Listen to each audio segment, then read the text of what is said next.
Dito sa Pola Oriental, Mindoro, nakilala ng Reporter's Notebook si Mang Adolfo Abo, 58 taong gulang. Pamamasada ng van ang kanyang hanap buhay.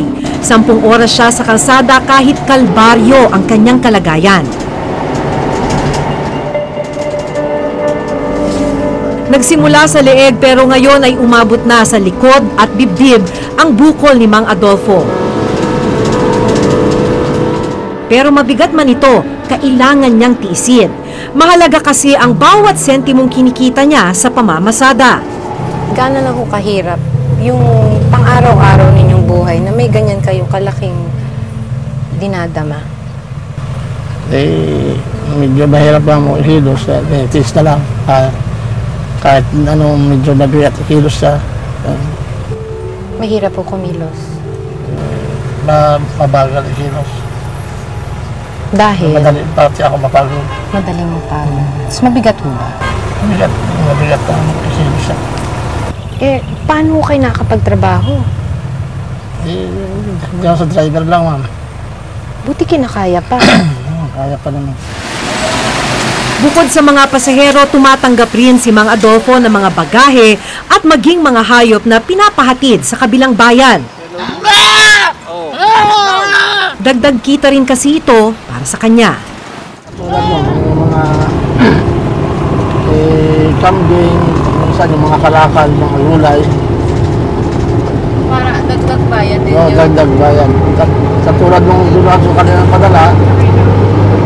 padala lang yun, 200 ang bayad mo, galing ng Rojas. Dagdag kita na rin. Malaking bagay na yun. Malaking bagay na ng dagdag.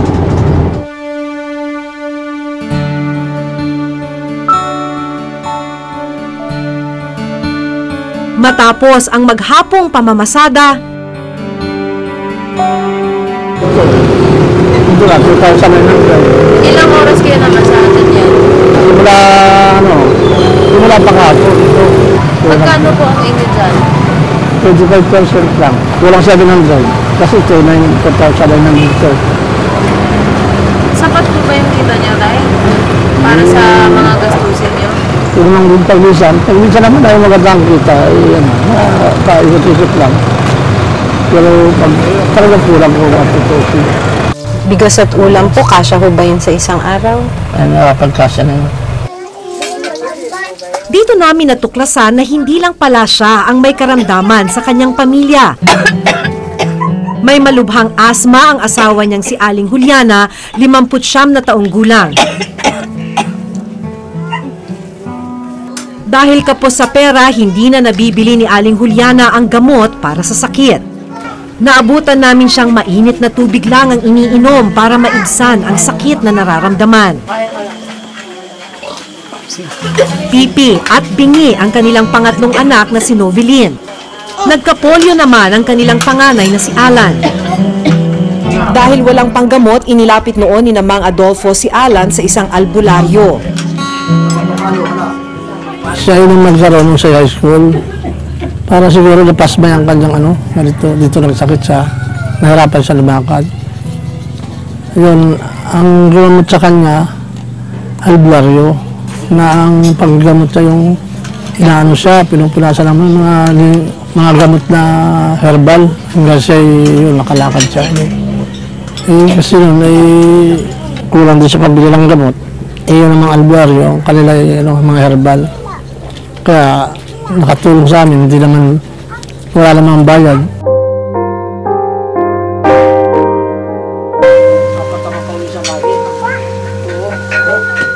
Naawa kayo sa pamilya niyo? Paano wala na silang pwedeng asahan, kundi ako lang. Hindi sila pwede ang mga sasalak. Sa iba? Sa iba. Eh di mas naawa kayo sa sarili niyo. Wala, sa kanila lang. Basta nakakaya ko maghanap buhay, okay na. Tanging ang kanilang bunso na si Helson ang walang iniindang karamdaman. Siya lang din ang may trabaho sa mga anak ni Mang Adolfo. Ako na nga lang po yung isang walang kapansanan ay nagkaroon naman po ako ng pamilya. Ay siyempre na iisip ko rin po yung pamilya ko na ho sila. Wala akong itulong. Kulang rin po yung kinikita ko sa trabaho. Sa kanya pa rin po ako nakakairam ng pera pag ako'y wala. Pag gipit, pag may mga sakit ng mga bata, pag ang asawa ko, saka po ako. Sa kanya rin po ako lumalapit.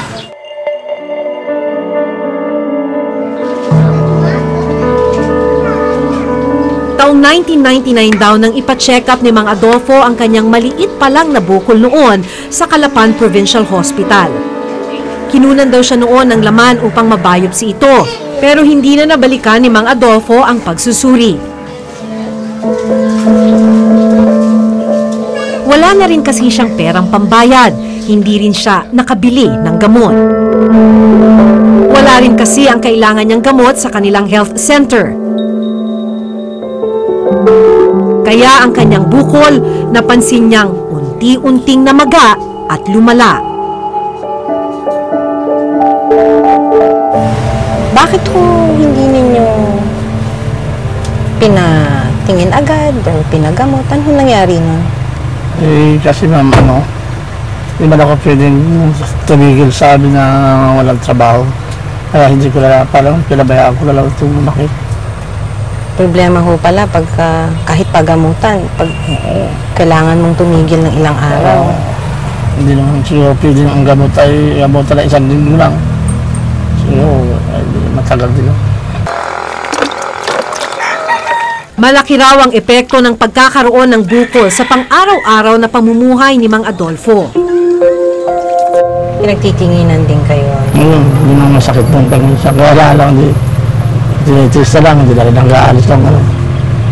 Pag nasa terminal na lang. Pag nasa bansa na lang. Para wala na silang, lalo na sa mga eskwelahan, mga estudyante pag nakakita. anong ginagawa? Ayun. Habang sila tingin, kulbit tayong mga katabi, tingnan mo yun. Yun ang masakit. Halos 20 taon na ang tinitiis ni Mang Adolfo ang bukol sa kanyang lieg. Dahil kailangang kumita ng pera para sa pamilya, binaliwala niya ito. Problema ho pala pagka kahit pagamutan, pag kailangan mong tumigil ng ilang araw. Hindi naman siguro pwede ang gamot ay gamutan na isang linggo lang. Yung mga anak ko hindi rin makapag-ano ng ayos, makapag-trabaho. Pare-parehas na kanyang may sakit. Mabigatan. Talaga na. Kahit mahirap yun, kaya.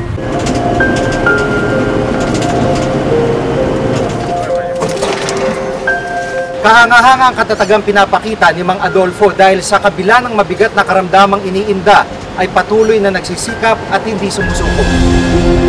Pero sa kabila nito ay kapos pa rin sila, kaya't ang simpleng pagpapatingin sa doktor ay hindi nila magawa. Ito ang malungkot na realidad na nararanasan ng ilan sa ating kababayan na kailangan ng magbago. Pagbabagong sana naman ay maranasan ni Mang Adolfo.